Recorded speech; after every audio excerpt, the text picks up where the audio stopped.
Hello, everybody, and welcome to the second annual Drug Summit with Forsyth County and FullCircle.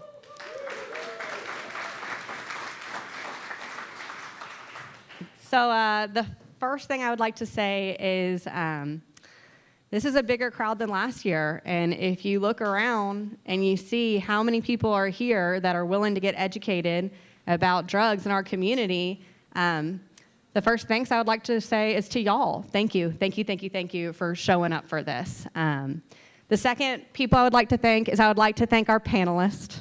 Let's take a look. These young folk and their parents are willing to come out here and put themselves in a very vulnerable situation where they're divulging, experience and secrets so that our community can better educate itself. I'm also sure they're a little bit nervous presenting in front of this weird professional crowd, so let's give them another round of applause. You guys are awesome. Next, I would like to thank FullCircle for hosting this event. You guys are great, and Cindy for willing to interview all the organizations that came out to provide resources out front so we can know what's going on and what we have in the community, and anybody else who put on this event. Thank you all very, very, very much. So my name is Rachel Caden, and I am the director of the Forsyth County Drug Awareness Council. So if you don't know, part of what the council does is we gather data to see what is going on in the community. And why I have y'all here, I just wanted to tell you guys some facts of what we gathered last year. So as of right now, amongst the youth, the most prevalent drug being used is THC oil. So if any of you guys work with the youth, I'm sure you're aware of the vaping crisis we have going on. And that's how they are using the marijuana oil. So the thing to know, and the problem with this is that back in the day, marijuana, the THC potency was anywhere from 7 to 15%. This oil is 70 to 90% potency. So it's completely different. And the problem with that is at, best or at worst case scenario, it's causing psychosis amongst the young people. Best case scenario is it is stunting emotional development. And I don't know if any of y'all have ever worked with somebody who's emotionally stunted and immature adult, but we do not want that for our youth's future. So before I took on this position, I worked in the treatment centers for 10 years. And I'll tell you that the people that came in that used hard street drugs, they were not the ones that struggled the most. They came in beat up. You could see it on the surface. But the ones that struggled the most were the marijuana users. And the reason for that was they looked normal on the surface. But the problem was that this slow creeping drug manipulates their brain while it's currently still being developed. And what happens is they don't obtain necessary emotional coping and communication skills. And because of this, they get low self-worth. And because of this low self-worth, they're incapable of making sound decisions for their futures that are affecting them and the people around them. So it's something we have to do something about. Not only that, the data that we gathered last year also showed us it's just all being normalized. And we all know it. And that's a tragedy.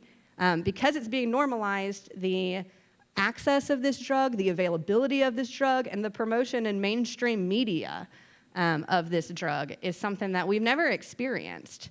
And it's up to us to respond to that. So that being said, the council is an organization that anybody can get involved in. We have meetings every first Wednesday of the month at 8 a.m. at the United Way. Please come, help. The other thing to know is we are putting on an event April 23rd at the City Center. We're very excited about that. But it's going to be an awareness walk for the entire community. Please come, invite everybody that you know. It's to help eliminate stigma, provide education to those who aren't in the know, and support those who are. So it's called the Walk for Recovery, and it's April 23rd.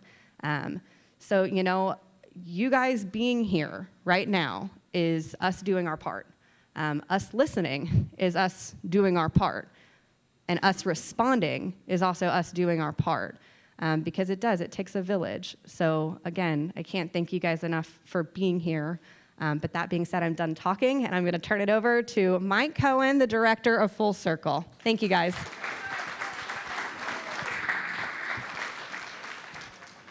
Good afternoon, everyone. My name is Michael Cowan. I'm the director of the FullCircle program here in Georgia. First off, I just wanted to do a couple thanks as well. So first, Chris Vivanco, our beautiful singer. She's going to be famous. And then I wanted to take a quick second before I get into FullCircle and just introduce the panelists. So first up, we've got Pauly Sarno, and she has 20 months sober.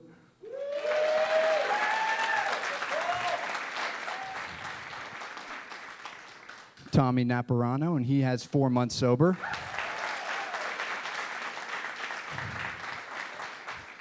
Gabby Reeves, and she has 12 months sober.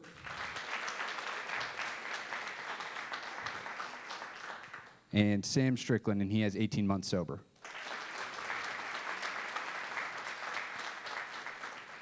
Thank you all again for doing this. And then here in the front row, so a little different than last year, we're going to have the kids go, and then we're going to have the parents go. So we have two beautiful families up here. We have Josh and Angie Sarno, if you can just give a little wave. And then we've got Robert and Christine Sadaka. So for those of you that don't know about FullCircle, we are a cost-free youth at-risk program here, and we are a program of recovery. So we offer 2 12-step meetings a week and 2 social functions on the weekends. So the idea with the social functions is having something more fun and more fulfilling than using drugs and alcohol. It's also to fill that Friday and Saturday night time slot. I always like to put a picture in people's heads of what those look like. So one of my personal favorites is, we just did it not too long ago, is human bowling.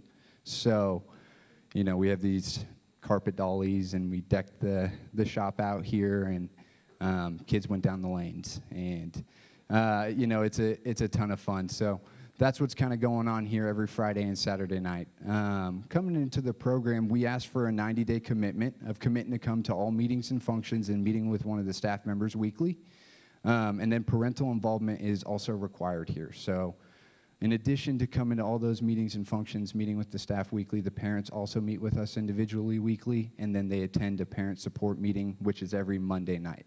So there's a lot going on. We're a longer-term program, so upon completing the 90-day commitment, they have access to our services for up to 2 to 3 years, and then we'll help them transition into, you know, whatever the most appropriate level of care is from there, if that's NA or EDA and things along those lines. So that's a quick overview of FullCircle. And what's really cool and special about this event is hearing it here first from the kids and the parents. You know, they're very, very honest. They're very real. And that's the biggest thing that we talked about right before this, is speak from the heart, you know. So thank you all again so much for coming. And then I'm going to introduce District 4 Commissioner Mills. She is awesome and has totally supported our county and FullCircle as a whole. And we're really, really grateful to have her here. So, Commissioner Mills, everybody. Thank you. I'm not used to compliments. It's so nice to get every now and then. I want to thank each of you for being here. This is you kids are rock stars for helping us to know how we can be better in the community, how we can support you more. I shared with these parents on the front a story that happened to me last night. I carried my granddaughter to see Carrie Underwood, me and my daughter and a friend. I had 2 10-year-olds with me. And I can't tell you, I mean, we ate at Houston's, we parked, we got out of the car, marijuana. You could just smell it, woof, everywhere. We went in and ate, we came out, we got to the concert, we started to get out of our car, again. And then we were walking again, and then, lo and behold, you're driving down the road and you get whiffs because it's coming from cars beside you in traffic. And I, of course, had to make comments, and I was like, I am so sick of this smell. I am sick of, I can't carry my granddaughter to a concert and her not have to be exposed to it. And my granddaughter, being outspoken and inquisitive, she said, what is that smell? I don't know what it is. And my daughter says, Mom, she doesn't know about that. Just be quiet. I mean, trying to protect her innocent mind. And I said, no, she needs to know about it. I said, if our legislators approve it and it winds up being legal, we're not going to be able to get out of the house. It's going to be everywhere. It's already as bad and it's illegal. And I started telling her, she said, what's it called? And I said, wicked weed. And so I started explaining it to her from the standpoint of what it does to a child's forming brain and how it leads to addiction. And having that conversation in the car.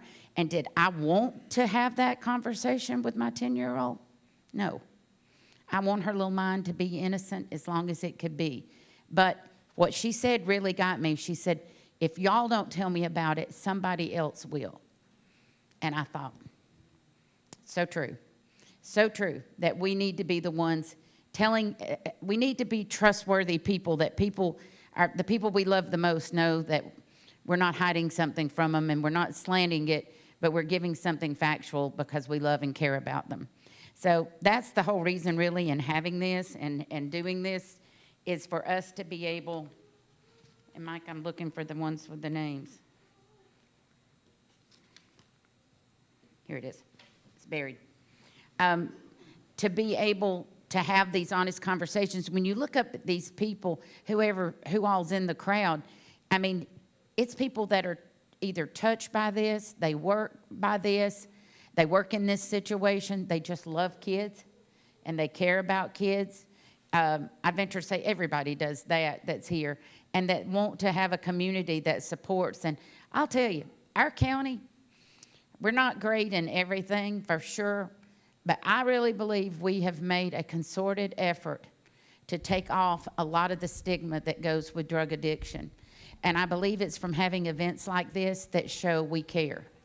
And I mean, we had a meeting Monday, a few of us, with the Georgia Substance Abuse. Jeff Breedlove came to Forsyth to hear what we're doing here, what all things we have in place, what all's happening.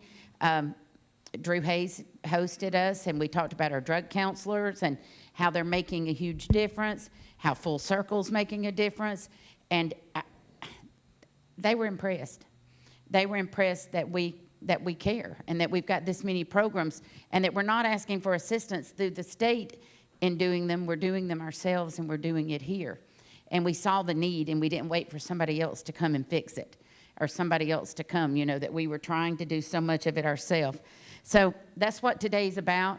This is never, ever meant in any way to shame the schools or to say they're doing a bad job. It's not meant to say parents are doing a bad job, that parents should do better. That's not what it's meant for. It's not to say kids are horrible people and, that kids need to be better. But y'all can be better. Always remember you can be better. But it's meant to be where we have honest conversations where we can all work together, how we can all come together to do even a better job. And how I don't think you can do that if you keep covering things up. I think that you got to pull back the layers of the onion. You got to pull up the rug and look what's under it. And in order to get better, you have to be true and you have to be honest. And so that's what we're hoping to do. So I'm going to start off by asking all the kids to share with us. These are just some questions that FullCircle's come up with, but that we think is important to the group. And then we're going to have parents, the parents come up next. So kids, can you tell us how old you were, each of you, when you started getting high? I was 15. Either like 14 or 15. I was about 18. I think I was 15. Was there any drug education that you had received prior to using, and how did it affect your decision to use? It obviously didn't stop it. Yeah, no, my mom was actually a school counselor, so I actually knew everything. A lot of things, not everything, but I knew how things kind of ended up. My dad was a bad alcoholic, so I had that experience. But that didn't really it didn't really make, I don't know, too much of a difference for me, just because I don't know, I don't think it was necessarily about all the knowledge as much as it was like just having someone there to understand sometimes. I think that was what actually got me into it in the first place, was not like feeling like I didn't really have many people to like go to, you know. But yeah. I think there was a lot of jokes made about it in school. I think they tried to be informative about it, but kids didn't take it seriously, and it became just this huge joke that everyone used and laughed at. And then a lot of people used it to gain more knowledge about drugs that they should be taking, or like just, finding other paths to find drugs, but never something that kids took seriously, never something that adults really like sat me down and were like, this is a serious problem. It was more like, here's DARE when you're like 8 years old, and then that was kind of the only drug education that I really received. I never really had any like proper drug education. I also grew up with alcoholic parents, so I had a lot of exposure to all that, but it wasn't something where it was like, I was never sat down and really told the problems and the causes and, what it could really lead to and the addiction that it could cause, so. So in school, like, freshman year, they talked, like, health class, they talked about it, but it was, like, kind of like, I just didn't care, made jokes about it, and just, like, I don't know, it was just kind of like I just didn't pay attention, because I didn't really care. I just, like, was doing what I wanted to do. I don't know, I guess, like, hearing how it, like, affects people that have gone through it, because, like, hearing it from, like, a school teacher that's, like, I don't know, it doesn't, like, hit the same as, like, hearing it from someone that's, like, struggled with addiction their whole life. So I don't know, that's, yeah. I remember in freshman year health class, we would watch, like, the videos from, like, the 80s, where it's, like, super outdated and, like, crazy people on the screen, like, acting like crackheads, and, like, it was a joke. Like, everybody thought it was, like, meant to be funny, and I think that was pretty much all of my knowledge of drugs. I think that's very telling and very true, too. I mean, we got to up our game. And I think having drug counselors in the schools is really beneficial because they understand. And you can't con them. They've been there. I think that's a big difference. I really do. Gabby, can you tell me a little bit about why you started using, like, the self-esteem, the peer influence, the fun, and why did you think you continued to use? I started drinking when I was 14, and then I didn't get into drugs until a little bit later, but I think a big aspect of it was the social things, and, everybody's doing it, all the peer pressure, but that's kind of how I really got into it. It was, this is fun to do with your friends. This is something that can help loosen you up and have fun, and you can't have fun without it. But I think I really kept using it because I had that low self-esteem. I had no self-worth, and I didn't care about anything, and it helped just continuing to drink and continuing to smoke to not feel that anymore. I think I got to the point where I wanted to numb everything because everything was already numb. And then as soon as I would sober up a little bit, I would start feeling all those emotions again, and they would crash back down on me, and I just couldn't handle that anymore. I didn't know how to cope with anything anymore without being high. I didn't know how to talk to a single person without being high because I hadn't done it in so long, and it just becomes this endless cycle of I can't do this because I have to smoke, or like, okay, well, I want to be high because it feels good and I have this track record of it feeling good, but now I don't feel good unless I have it. And so it just becomes this like rabbit hole of I need this, and if I don't have this, I can't be a functioning human person anymore. And I think I shut down a lot of the parts of me that I've rediscovered now being sober, but I shut all those down, and then I didn't know how to be myself without the drugs anymore. I didn't know how to be a person. I genuinely stopped being a person, I thought, without if I didn't have a drink in my hand, if I wasn't high, I could not function as a person in public settings anymore. I went a while without leaving my house during COVID because I couldn't leave and interact with anybody because I needed to be high. I needed to be drunk in order to go to the grocery store. I think it just became this norm for me that it's like, it was no longer this social, I'm just gonna drink at parties type thing. It was like, if I don't have a drink in my hand, I can't be a person anymore. So I just think it's this endless cycle of, I want this, turning to I need this. So what made you change? What, was there something that caused you to want to be different? I don't think there was a specific instance of like a rock bottom. I think it was more like I had ended a long-term relationship that I was in, and I had cut off all of my friends because I no longer felt like they were helpful to me. All I needed was the drugs. And I just remember feeling so alone and so detached from myself. And I was going home drinking every night, or I was smoking in work, like in the bathroom at work, because I needed that to function. And it's like, I guess it was just me looking in the mirror and not being happy with myself, and realizing that it was either get better or continue down this path until I no longer wanted to be alive, until I no longer wanted to keep existing. I think I was like, it's either I get better or I'm done. Like, I just didn't feel like I had a choice.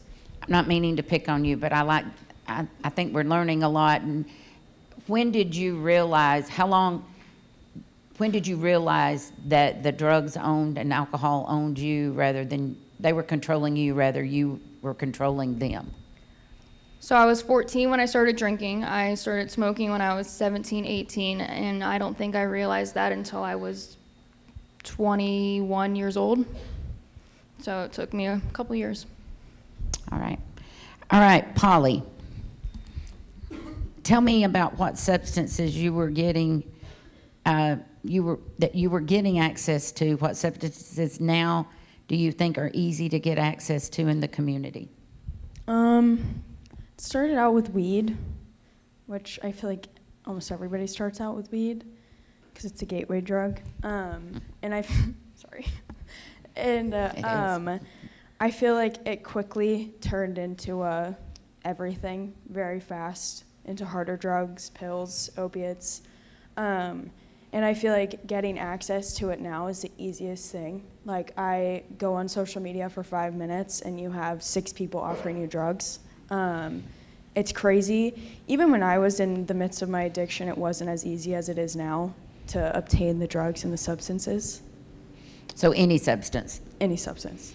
And did you have any trouble, or do you think kids have any trouble accessing drugs in school?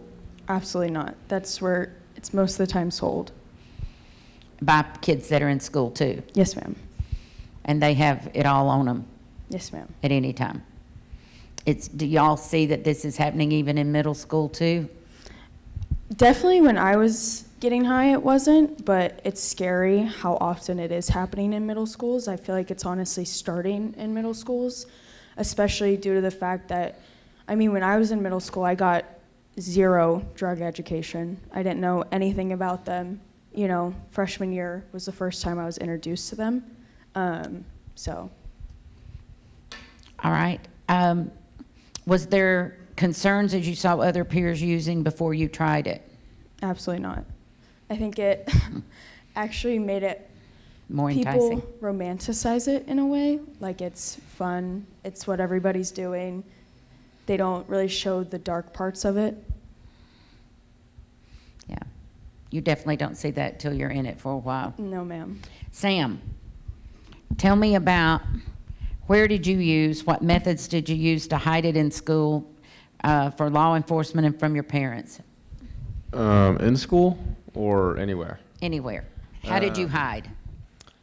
Oh my gosh. Just tell your secrets now. Well, I would hide it in the ceilings. I would hide it in, it was crazy. It was like it was just weird. But I would just hide it in the ceilings. I'd hide it on like tall places. I would climb all over my house to hide that kind of stuff. But In school was like, I don't know, it was,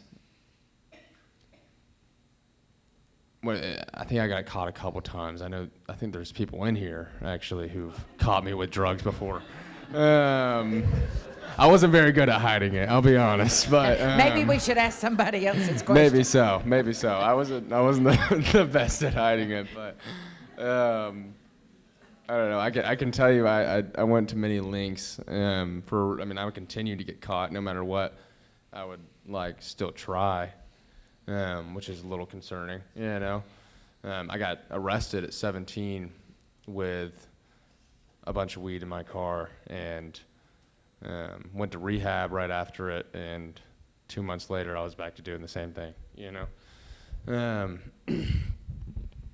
I think that was the weird thing, was like that I didn't know how to keep it a secret, and so I continued to keep getting caught, and every single time it just come back like full-fledged, like I'm, you know. Let me ask you this. I mean, I think this is one thing, and I'm 60, so I'm old, but I think that there used to be fear, and I feel like that kids don't have the same level of fear as they once did. Like, I mean, I was afraid of my dad. I mean, I didn't think, and my dad was an alcoholic. I mean, he never drank in front of me, but he was a bad alcoholic. He died of cirrhosis of the liver just 3 years ago. So I lived it, but I would never have tried his patience on. He was one of these, don't do what I do what I say, and he made me believe it. But I mean, like, I wonder now, because just the description you just give of, you know, getting caught, being used again in 2 months, what do you think is happening? Because I don't think it's just a Sam thing. I think that this is a thing that kids don't have fear like they used to. Do y'all agree with that? Yeah. I don't think that it is that, no, I think that we all have fear. You know what I mean? Like when I got sober, it was weird because I had all these feelings come back, but it's not that you don't have fears. That's why you use the drugs. You know, it's to block out the fear and to block out everything, you know, not just fear, but everything. Like for me, it was like I knew my mom would catch me, you know, but I didn't care. I just wanted to feel good, you know. I just wanted to feel normal, where I wanted to feel a certain type of way. So that's why I did it. So that's what I think. All right. So, Tommy, how did you find the drugs that you were after, and what was your process in obtaining them? Honestly, super easy. You know, everyone has like social media, especially Snapchat. Snapchat was like a really big thing of like a random person would add you, and like, I don't know, for me it was like I was so obsessed with like the popularity, so I like try to get as many like people on Snapchat that I possibly could. I mean, like some of those people would be like, hey, like, do you want like weed, or do you want acid, or do you want drinks or anything? And then, you know, it's just like the whole social life of it. Like I wanted to be popular so bad. It's like, yeah, I started getting all this stuff. And then I started hanging out with certain people that I thought were cool. And then like a big thing where I started getting into like harder stuff was like, I mean, I started going to bars at like 17 or 18, and it was like just super easy to like get in. And then there was, I was like exposed to like a lot of like cocaine or like ecstasy and stuff like that. 'Cause people don't really care like how old you are. Like everyone knew I was not of age to be drinking, and I was just like, I don't know. It's just really easy, especially like online nowadays. Like even still, like I'll be scrolling like on Instagram or like my search feed, so it's like not people I follow, and it'll just be like drugs like everywhere, and you know, it's like that's when you get off of social media. But yeah. Thank you for sharing that. Were you concerned about being arrested or the implications with law at any point, or why or why not?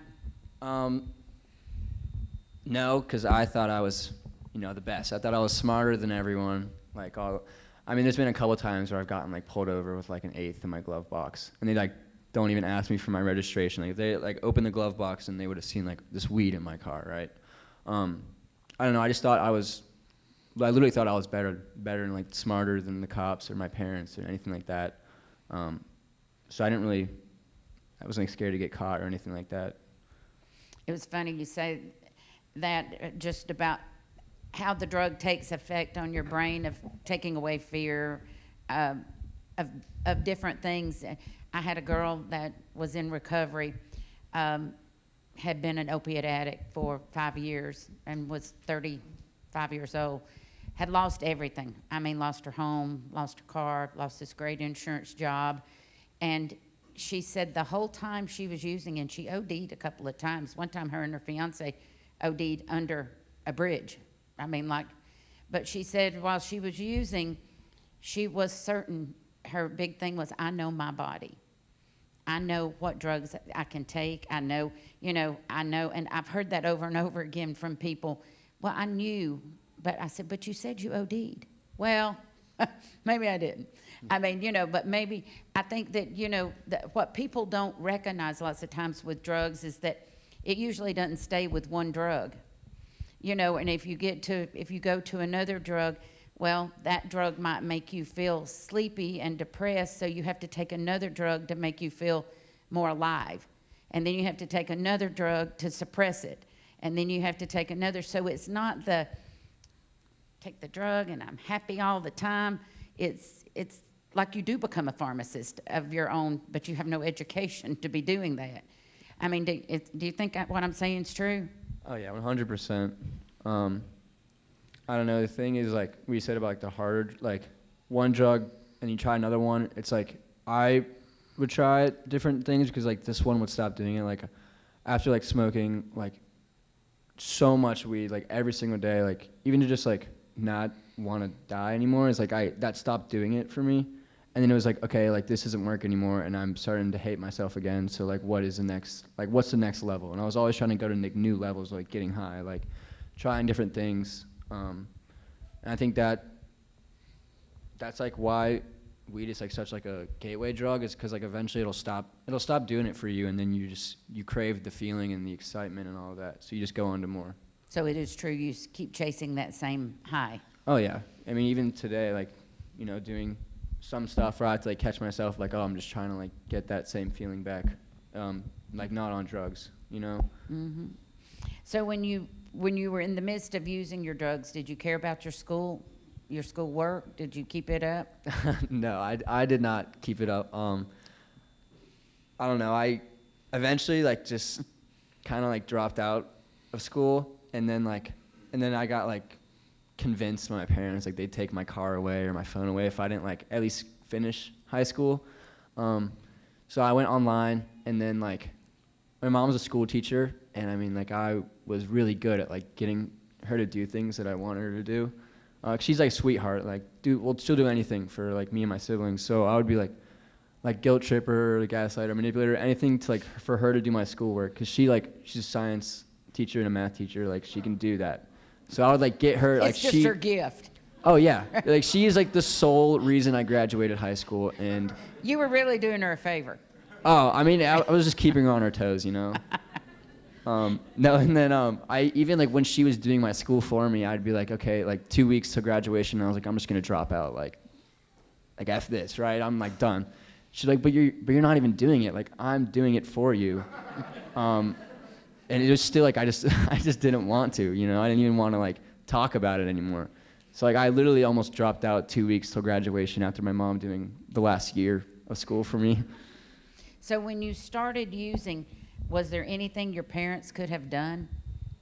I don't know. My dad, he was smarter about it. Not smarter. My mom's brilliant, but he just like knew, like he saw through all the crap, and so he like took my car away, right? And then I like, I'm so bad. I like told my mom that like I needed a car for like work and all that stuff. So she and my grandma bought me another car and like made it like my dad the villain. So like, and then I ended up living up in my mom's house. And then she was just like really oblivious, bless her heart. But yeah, she had no idea until like I got honest and told her. But sometimes love is blind. Yeah. I think that's not a bad, I mean, you can love somebody absolutely to death. Yeah. And that happens with drugs lots of times. And I think what your message could be is no matter, even if your parents are separated and not together married anymore, it's important they're united in trying to face problems their kids are having. Yeah, of course. And that's not always, I'm from a divorced home, so that's not always easy. But I think that's an important lesson for us all to know. Yeah. Tell me, Polly, if comfortable sharing what happened when you hit rock bottom, can you tell us, if you are comfortable, what made you stop and reach out for help? I had a friend in the group for a while, and he knew that I was getting high, and he had tried to convince me a couple times, like, he would see my stories or whatever, and he'd be like, oh, like, there's this group, FullCircle, you should come. And I was like, no, like, I don't need help, whatever. And I kind of hit this point where I ended up going to get high with someone I had never met, and I ended up getting laced with fentanyl and gone missing for a couple hours. And I came back, and my mom was right there. And kind of, I was still high, so I didn't hit me yet. But that night, my brother actually texted me and was like, what are you doing? And I kind of momentarily realized like what I was specifically putting my family through. Because in the midst of my addiction, it was kind of I take it out on myself by getting high and destroying my body. But I didn't realize that I was destroying everything else around me. And I feel like that was kind of a moment of putting my mom through that was kind of a really tough thing to like face, because I did it and I couldn't blame it on anything else. Because that was a thing that I like to do, was blame all my problems on everybody else. And in that moment, I kind of realized like the lengths that I would go to have a 4-hour high. And obviously didn't end up in my favor. So I called my friend that night and I was like, I need help. And I came, that was on Saturday, and I came to a meeting on Monday, and I stayed. Thank you for sharing that. So I've got one more question that's not on here, but I spoke to a group of kids, and I apologize to y'all that's heard this now about 4 times, but I spoke to a group of kids at Gateway that were in their drug program, and I asked them the question, now that you have been sober for a little while, some of you longer than others, if you could look back on those bad years, maybe before those bad years started, would there be anything that you could take away that you would want to do different with your kids than maybe were done with you? And that's not a knock on the parents. And I'll tell you what a young girl spoke up and said, and it really hit me. She said, I wish I had been given more boundaries. Now, each home is different. But she said, I wish they had told me no more. I wish they hadn't made the drugs and alcohol so available and it wasn't put right there before me. I wish that they had been more of my protector. Is there any words like that, any of you, I don't care who, that you could give advice looking back? Because to me, sometimes it's the kids that can give the advice sometimes that we might not think of. I definitely grew up in a house like that. Not a lot of boundaries, not a lot of being told no, just kind of free reign, don't ask, don't tell type policy. If I didn't bring it up, it wasn't talked about. I think there was one time I went to a party and the cops showed up and I almost got arrested and everything, but I was dating a police officer's son at the time, so I didn't. But my mom asked me, she's like, are we going to talk about that? And I just looked at her and I said no, and then we never talked about it again. So I think if she just pushed me a little bit more, I was 17, 16 at the time, and I think if she just, I was a stubborn kid, I'm still stubborn, like I think if she just pushed me a little bit harder, if she sat me down and forced me to talk about it, nothing in my life probably would have changed just because of who I am, because of the things that I got out of drugs, the things that I got out of being high, but I think it would have made me feel better, at least in the moment. Anybody else? I think I have a little bit of a. So I grew up with being told no, a lot. She was like, which is a good thing. Like, I'm not like that. Not a knock on anyone. Like, especially not my mom. Like, there was a lot of boundaries, but that doesn't stop a person who truly has an addiction. Like that. Like that was kind of how I was kind of born. I always wanted to rebel and like do differently than what I was told. So I think for me, I would not be sitting here if I had not received the love of people. Not been like that was the big thing is like, yes, being like growing up in a house that is not healthy and people not having boundaries, maybe the parents are also doing drugs. I grew up with like that, partly. Yes, that like has an influence, but I think the bigger picture is like, okay, my mom is the one who continued to give me love no matter what, and like that was the big thing, was that's what brought me here. That's everybody here sitting beside me continues to give me love, which is what keeps me around. So yeah, I love y'all.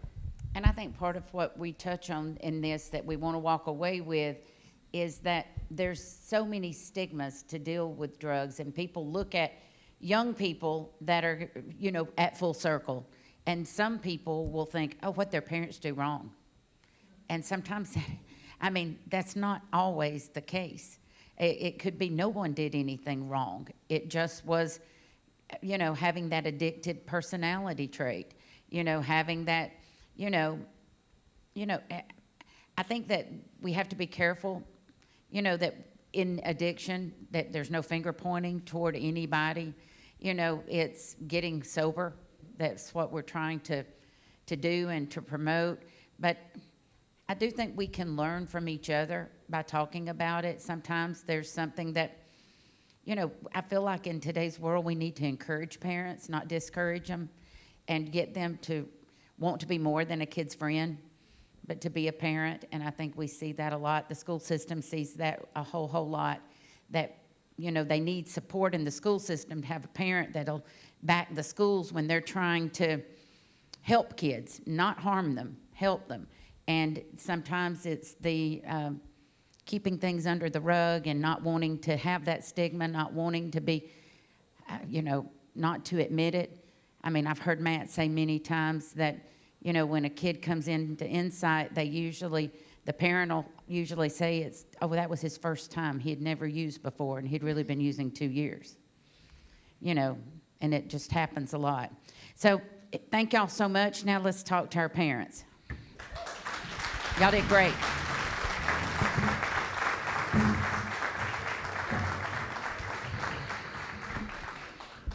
Great job. Great job. Great job.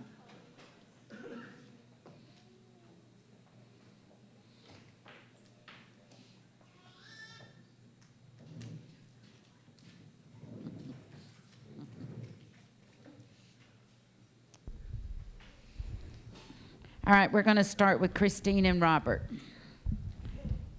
So, what kind of education were you given on youth drug use? And how old was your child when you received this education? And do you feel the education you received was relevant and useful? Well, Robert and I went through the questions last night, and I thought, well, let's get on the same page and have the same answers. We don't want to throw anybody under the bus. But really, we were not, as parents, given an education about these are the harmful drugs that are on the scene, in the community, even in the schools, and we need you to be aware of these things in case your child, exhibits symptoms of using. So I remember Peyton, our son is 18, and I remember him going through Red Ribbon Week at elementary school. So pretty much the, say no to drugs with their little ribbon pinned on them, the little sticker that they had to keep on all week long. That was kind of the education you got. As he got older, you're watching the news and mainstream media, and you realize that drugs are prevalent in the schools, in your neighborhood, and you start to be aware of that.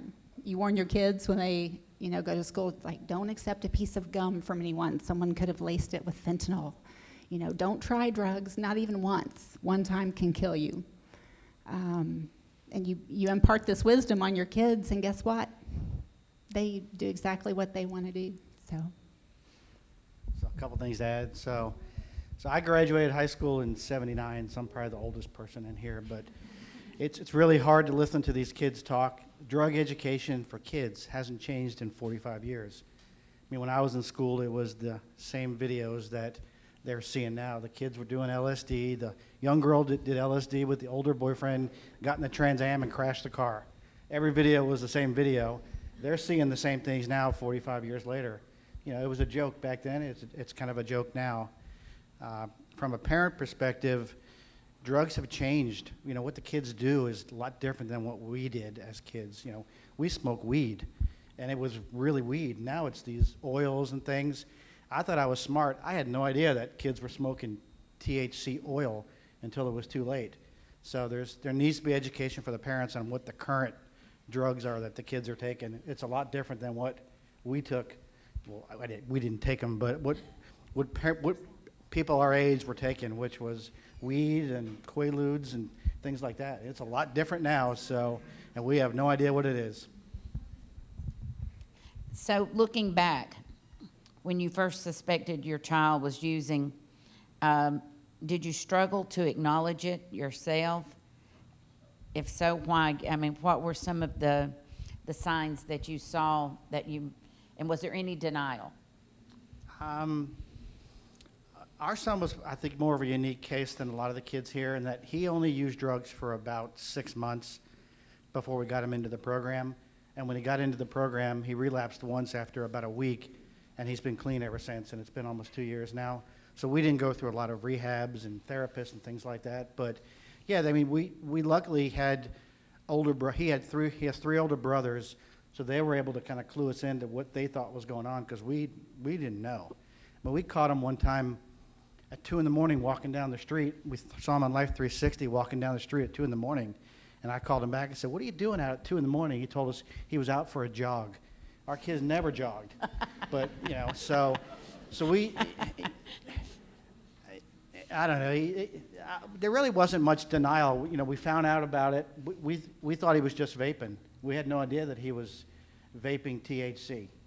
And that's really what he was doing. We thought he was just vaping. Anything you want to add to that? Definitely in denial for those between 6 and 9 months, finding things, right? Starts with vaping, finding the little raspberry and blueberry, strawberry flavored, real masculine, vapes thrown out of his bedroom window, laying in the shrubs. We'd go up, we'd publicly shame him, lay them all out in the kitchen. Let his brothers look them over. Did you think, well, all kids are doing that? Well, that's what he said. He goes, it's everybody vapes. And then it was, well, it's just marijuana. It's everybody's doing that. And then, I got real good, Sam, I got real good at, searching his room and finding things and putting it out and having those talks and throwing it away, or Robert drilling it all into a piece of wood in the shop and hanging it in his cubby. But none of that worked. Everything that we were doing as parents, that we knew to do, to love him, to support him, to get it out in the open, to talk about it, to throw that stuff away, all the promises, the denial, justifying everything that he was doing, nothing was worked until we found FullCircle. One last question that's not on here, but you mentioned siblings and older siblings. Were they able to help in this at all, other than telling on him? Which is good. That was good. They might have saved I him. do not recall any of them necessarily like having an intervention with him or pulling him aside and saying anything. He would be out, running around the neighborhood or whatever, and obviously now we know what he was doing. And he would come in and skirt right up the stairs and up to his room. And, I would look over at one of my older sons, and he'd be like, his pupils are as big as pie plates. You guys should be paying attention. There's something wrong here. And I'd be like, what? Well, at that point, we weren't, hadn't found anything yet, so. Yeah, I think it helped a little bit in that he would tell his brothers what he was doing, and they would tell us. So that's one of the ways that we found out some of the things he was doing was his brother's concern for him was they would tell us what he was doing. So in a way, it did help a little bit. All right, Josh and Angie, can you share with us some of the methods you used to try and help your child when they were struggling? Which stage? Any. Maybe talk about that, the stages. Well, I was, I don't know if you noticed when Tommy was talking about his dad could see through him. Polly was staring a hole through me at that point, because I could see, I'd be 50 feet away from the door and she'd walk in and I knew instantly. I could just tell. And it's kind of a running joke in the parents group is I was belligerent about it. And when I say belligerent, I was in her face. I was calling her out. I was not having it. I was, you can lie to me all you want. I know what's going on.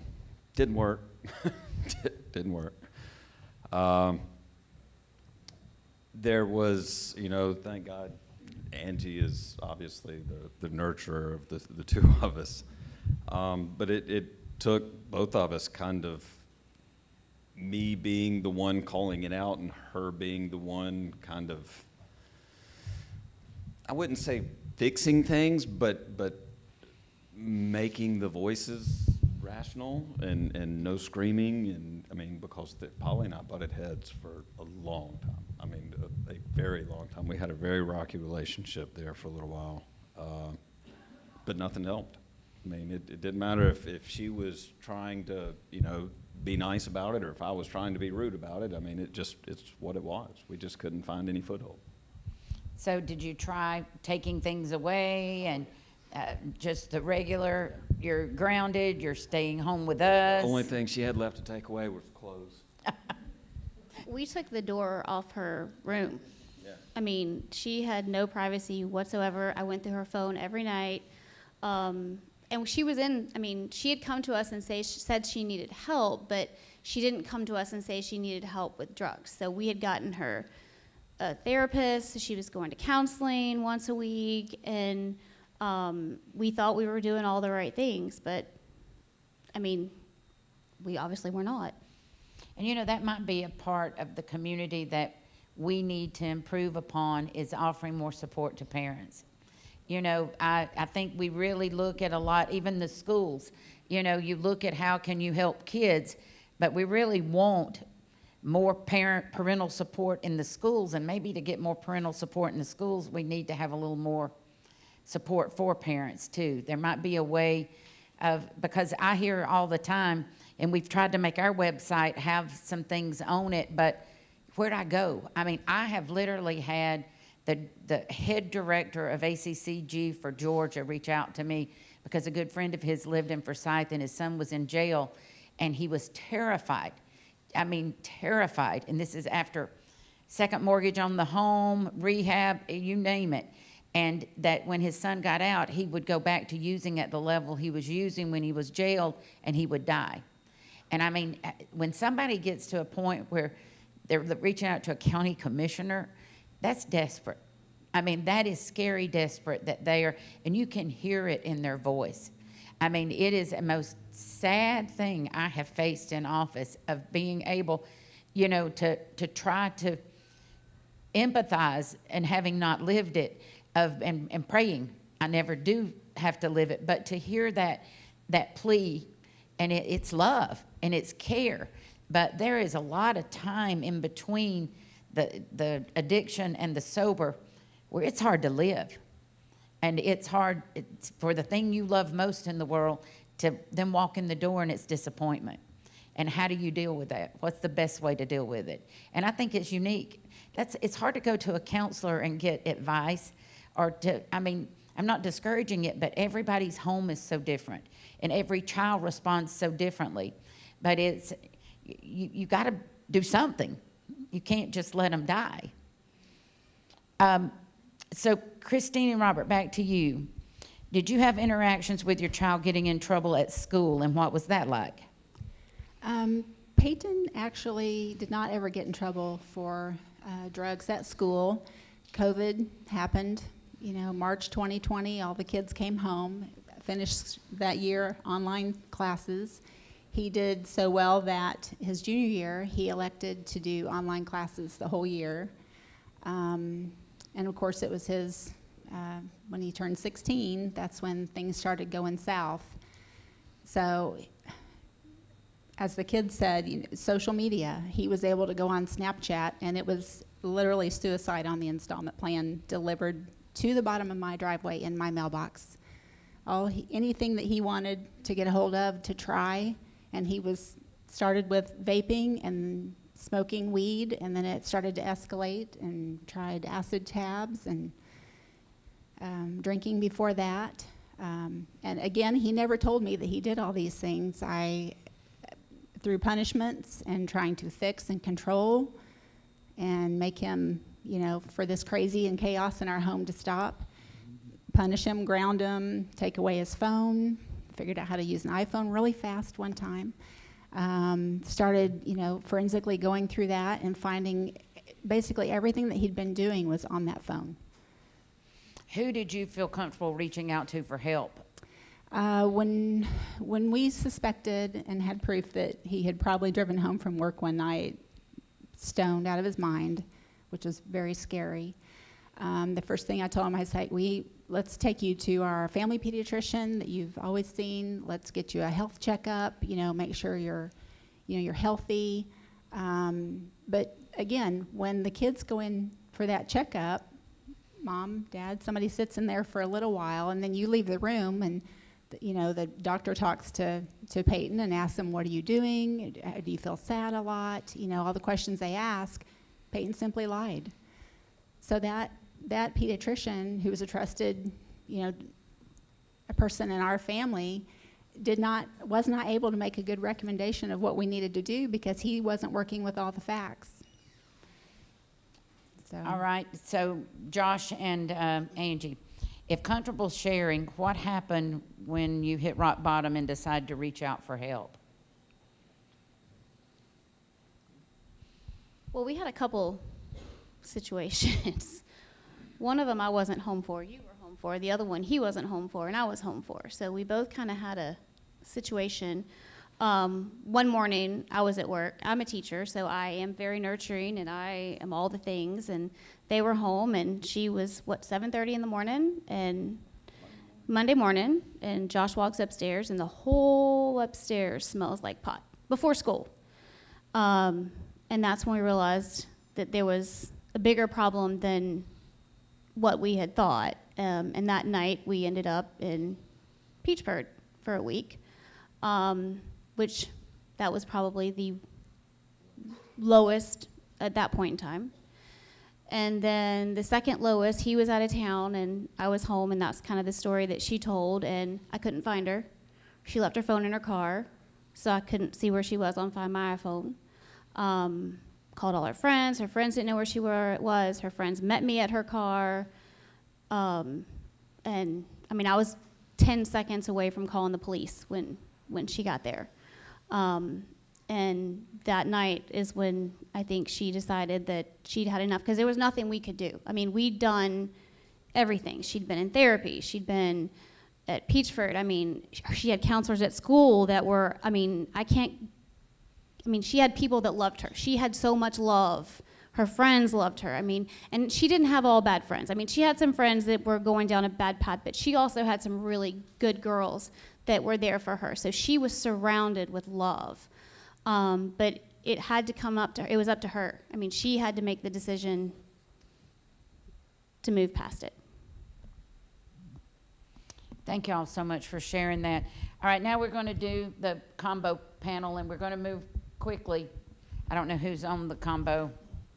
And try to go through these questions because it's 6 o'clock and we want to be mindful of your time. Thank y'all so much. Thank you. Thank you.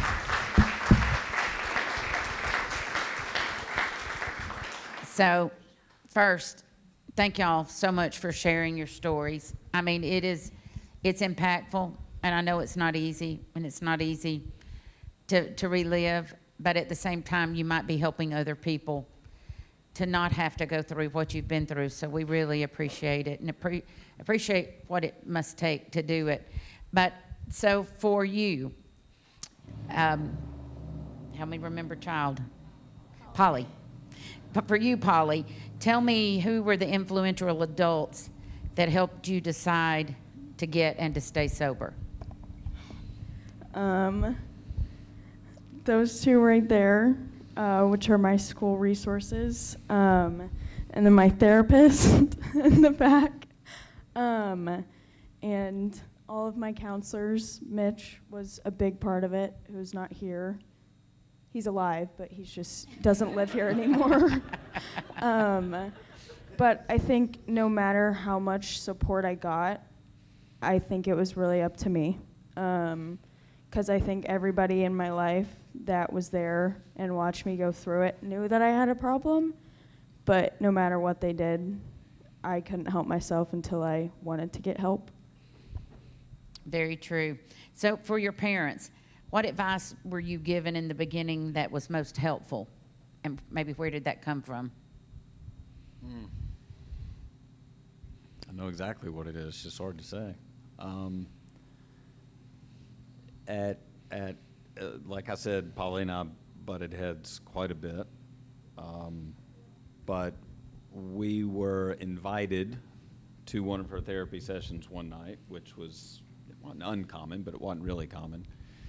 And we went in there and they said something about something I do triggers Polly. And that just, I can't believe this is now my fault. And I heard her counselor's just looking at me like, you know, and it was like getting hit in the head with the board, realizing that, wow, I'm throwing fuel on this fire. I mean, that to me was kind of the, you know, you go down this and you're dealing with this and you're angry, you're pissed off, and you're angry and you're pissed off because your child has interrupted your life. That's the moment when I realized, guess what? It ain't about you. And so that moment, that realization, that was, and then the support of the parent group here, to me, that's when things changed, especially between me and Polly.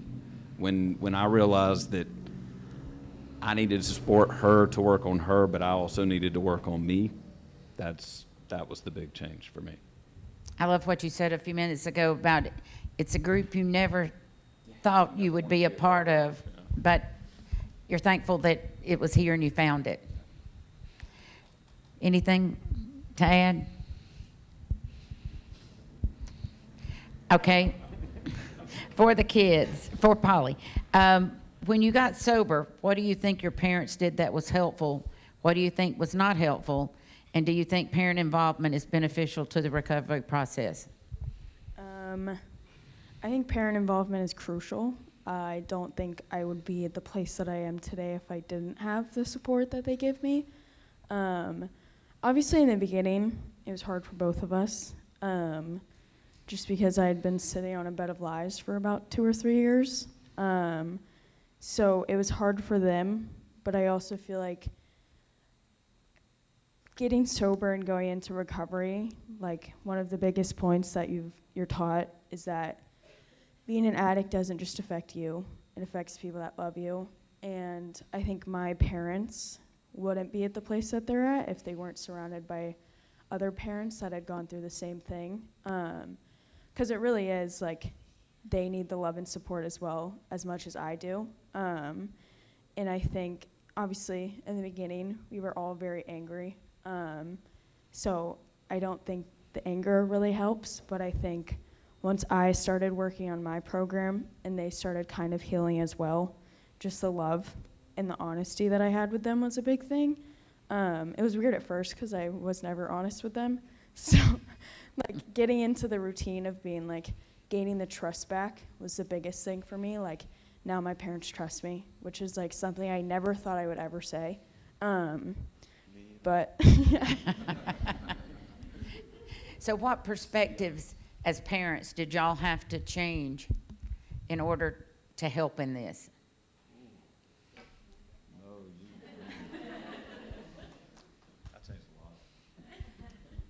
Yeah, I was always the fixer, as he said. I was always the peacemaker, trying to calm them down and make them communicate with one another effectively.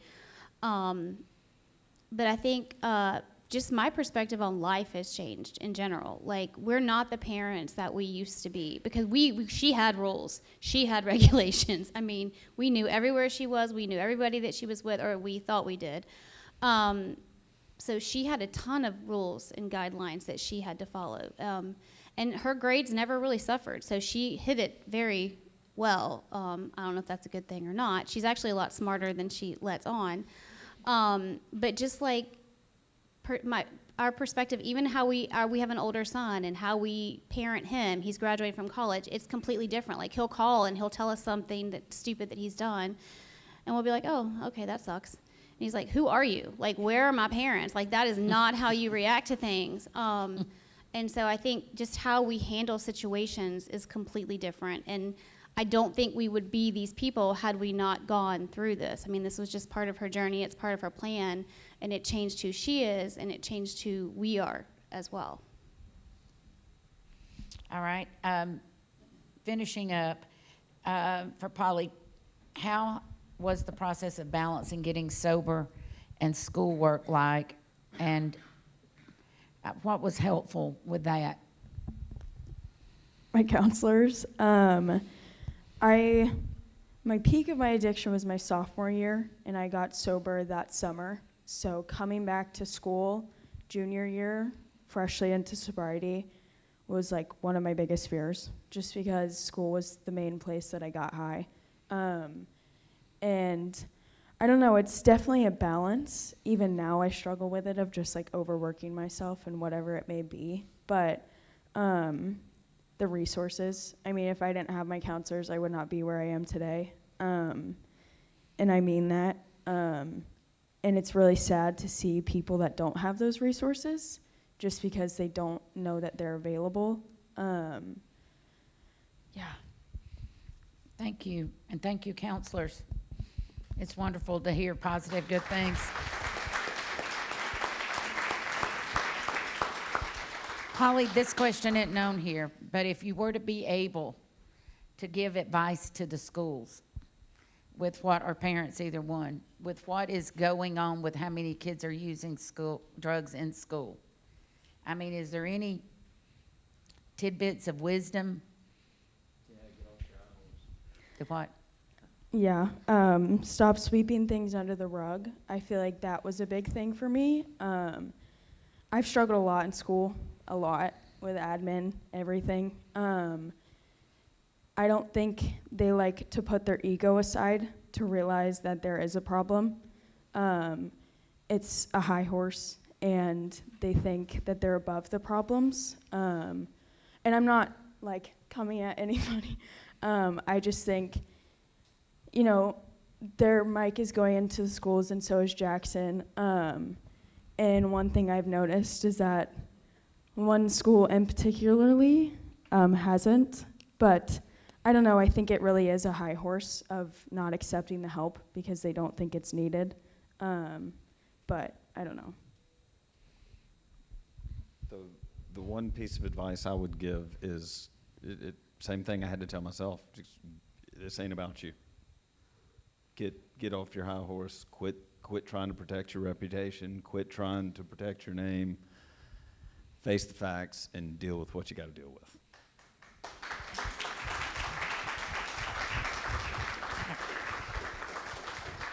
It's very powerful and very true. So let's end on a happy a happy note of being sober and the benefits of being sober. Can you tell us? I mean, everything in my life has changed. The way I look at life, I looked at it as I have to, and that's one of the meeting topics we have here is I get to, not I have to. I mean, I look at everything as a blessing, like my plan.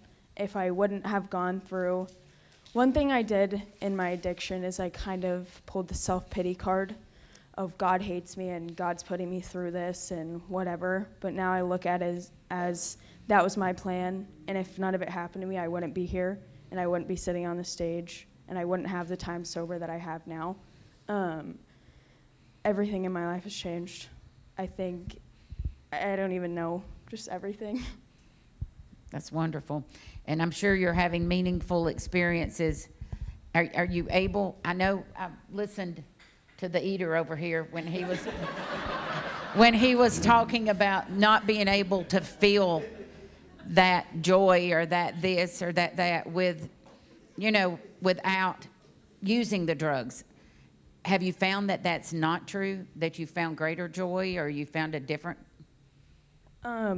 One thing that I realized when I freshly got sober was that it's okay to feel emotions instead of drowning them out with drugs and substances. And it's weird now, when I cry, when I'm upset, I look at it as a blessing because I can never do that because I was never sober long enough to have emotions. So I mean, having the feeling of joy is obviously incredible, but I think the thing that most changed for me was being able to feel my sad emotions, because I think I drowned them out for so long, I forgot what they felt like. But And how are y'all's relationship with each other now? Now that it's a...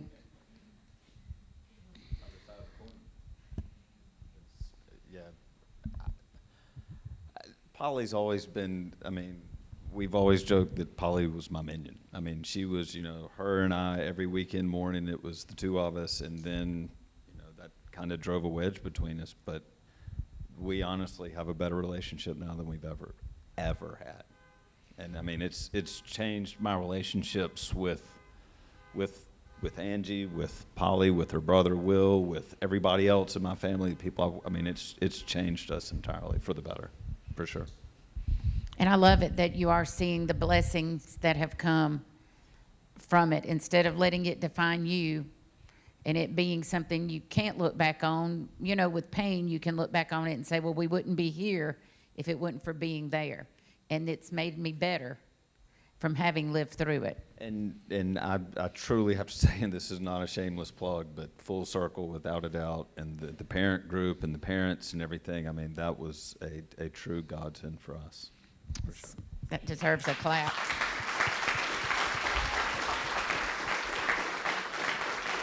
I think that is wonderful to end on. I think that spreading the word that we do have a program here that we're blessed with, that we have FullCircle, and it can help. It can be an added resource to the counselors, and that we all do work together. I think that's the great thing we've got going in our county is that we do have people in all walks of this journey that are willing not to sweep it under the rug, not to pretend like it's not happening, and to realize that just because you had an answer for something yesterday doesn't mean you have an answer today. You've got to keep evolving. You've got to keep figuring it out, and you've got to keep adding programs and doing things and changing things up and finding out, because the struggle's real, and it takes all of us in it together to help kids get over that hurdle. And that's what we want. We want all the kids to know how much they're loved, how much they're cared about, and how we're all wanting to help. So we'll end on that. Thank you all so much for being here.